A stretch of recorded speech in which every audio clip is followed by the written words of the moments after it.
Bon allez, direction l'Arabie Saoudite. Elimination Chamber 2022 le samedi 19 février, avec comme particularité une diffusion en direct qui, vous en doutez bien, nous arrange nous les Français, puisque le show principal commencera à 18 h et je vous le dis tout de suite, on le suivra en direct sur twitch.tv/Turi316 pour une session live reaction.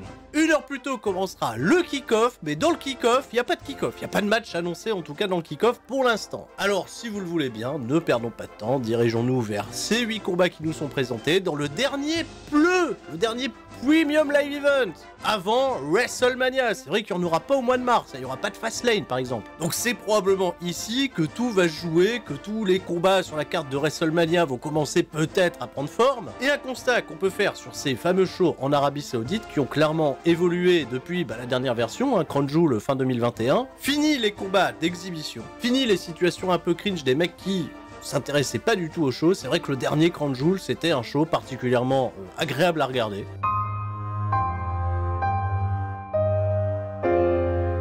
Et que malgré que l'Arabie Saoudite soit pas forcément un modèle de pays des droits de l'homme, un effort considérable est à noter, notamment de la part de WWE qui a réussi à faire accepter pas moins de 3 combats féminins sur cette carte. Avec, et c'est à souligner, 12 catcheuses impliquées dans le programme. Mais cela dit, tant que l'homosexualité est toujours reconnue comme un crime en Arabie Saoudite, putain de kudos à une certaine Sonia Deville, qui on le sait appartient à la communauté LGBTQ+.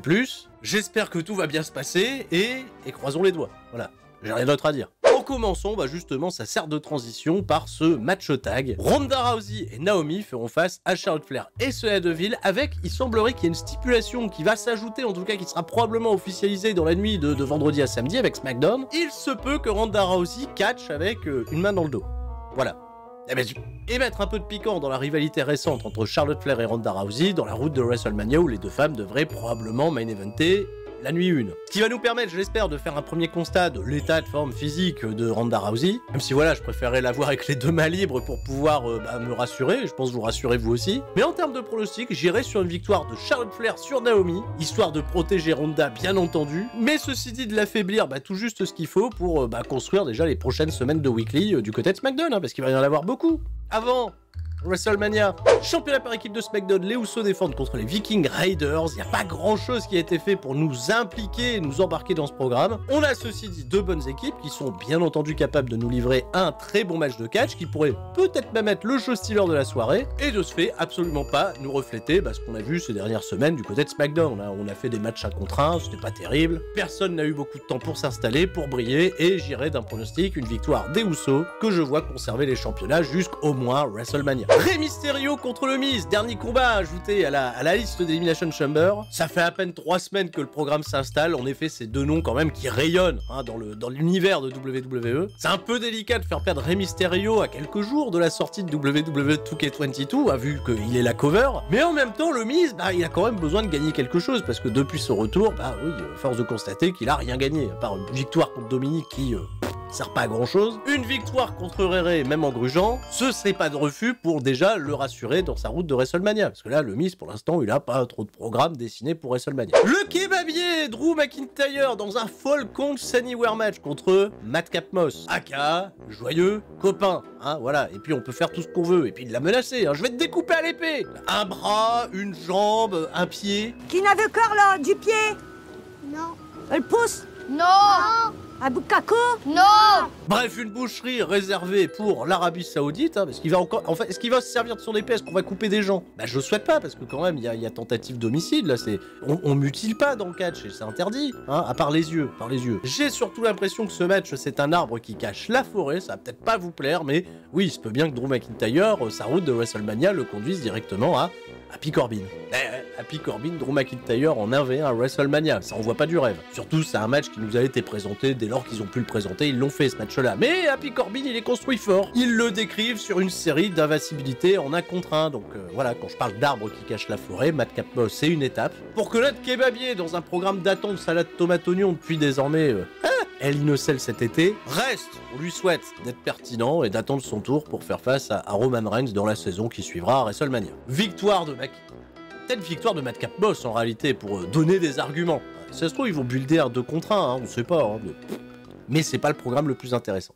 Élimination Elimination Chamber féminin, Liv Morgan, Rhea Ripley, Bianca Belair qui rentrera la dernière, Doudrop, Nikki H et Alexa Bliss, celle qui remportera la compétition, affrontera celle qui gagnera le combat entre Becky Lynch et Lita, à savoir Becky Lynch. Alors là, on peut faire la liste de toutes celles qui vont prendre une balle et qui vont pas avoir un combat de championnat 1v1 à WrestleMania. Bah déjà les absentes, Asuka, Sasha Banks, Bayley si elle est prête à revenir. Et c'est même très très délicat entre deux personnes, non pas le projet Liv Morgan, ça c'est mort et enterré. Bah c'est délicat entre Rhea Ripley et Bianca Belair. Ah oui, parce qu'on sait, les plans se dirigent plutôt vers un Bianca Belair, Becky Lynch, revanche de SummerSlam. La chimie dans le ring entre les deux, on le sait, elle est très bonne, mais derrière, est-ce que Rhea Ripley, qui a été présentée très forte dans le Gauntlet match à Monday Night Raw, bénéficierait pas d'un peu de momentum? Surtout, on peut s'imaginer qu'elle rentre la première, par exemple dans l'Elimination Chamber, qu'elle fasse un parcours totalement incroyable. Et c'est un peu ce que je veux, un peu ce que je souhaite, parce que Becky Lynch, Rhea Ripley, c'est totalement nouveau, c'est frais. C'est une affiche qui m'attire depuis que Rhea Ripley, elle est revenue en mode badass déjà à l'époque du côté de NXT. Alors je vais prendre le risque de pronostiquer Rhea Ripley sans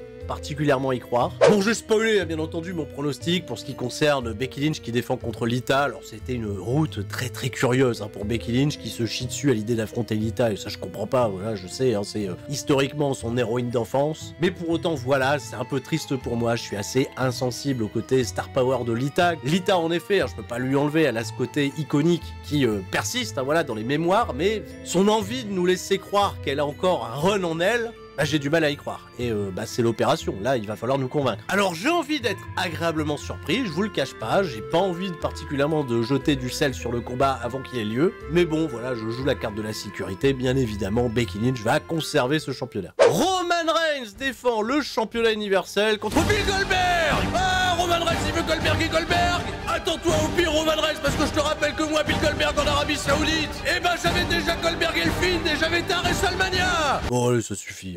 Non, on n'y croit pas. Et puis quelque part, ça me dérange pas qu'il y ait cette affiche, parce que au moins elle est là et c'est fait. Elle vient pas main eventer WrestleMania 36 comme ça avait été prévu à la base. Ça va être un match court pour Roman Reigns afin de le préserver, tu vois, dans les meilleures dispositions avant WrestleMania. Mais bon, un match court contre l'un des catcheurs les plus, on le sait, dangereux du business.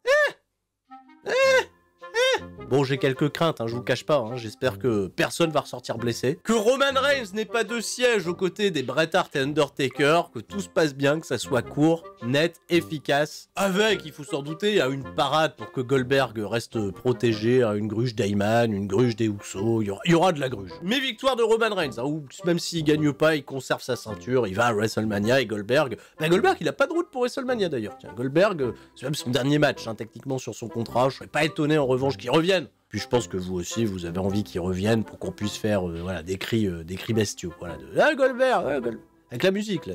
Ah, c'est fun.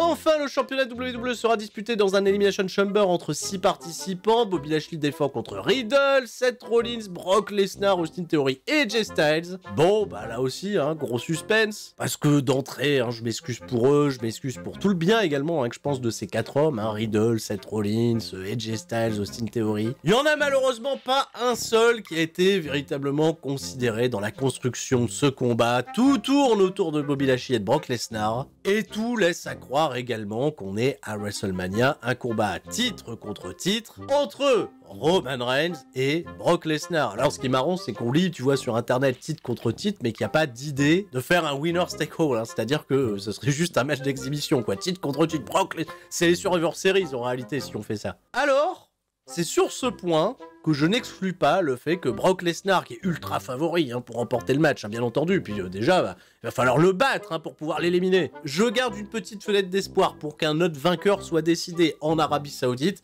J'ai pas particulièrement envie que ça soit Bobby Lashley, et je vous cache pas, j'ai pas mal de subs. Quant à la défaite au Royal Rumble de Seth Rollins, c'est que ce serait bien quand même que Seth Rollins soit impliqué dans un combat de championnat majeur d'ici WrestleMania. Alors je joue la carte du Vatou, je pronostique une victoire de Seth Rollins, sans avoir la moindre idée du plan qui sera mis en place à WrestleMania. Si ça se trouve, voilà, arrivée de Cody Rhodes, on fait Cody Seth peut-être all-in, j'en sais rien. Et si c'est Brock Lesnar, et ben c'est Brock Lesnar, et ça voudra vraiment dire que, bah voilà, WWE compte essentiellement sur 2 superstars masculines aujourd'hui. Lesnar d'un côté, Roman Reigns de l'autre, et puis de temps en temps on sort une carte légende, voilà, les légendes. C'est tout pour moi, pour ce Sturi Stradamus. Je vous le cache pas, c'est expéditif parce que gros emploi du temps. Je vous rappelle que l'Euro Recap est sorti quelques heures auparavant aujourd'hui et que je vous invite bien entendu à aller le regarder. On se donne rendez-vous dès demain à partir de 18 h pour une vidéo un peu spéciale qui va sortir sur la chaîne CCL4, je vous le cache pas. Puis samedi sur twitch.tv/Turi316 à partir de certainement 17 h pour le kick-off de ce show en Arabie Saoudite, Elimination Chamber, on fera un live reaction. Et à partir de dimanche ou peut-être lundi, je ne sais pas encore, la sortie du KCC passé. Sur ce, je vous fais des gros bisous à toutes et à tous, je vous dis à la prochaine, c'était Sturi et tout le monde reste fort. Ciao, bye bye.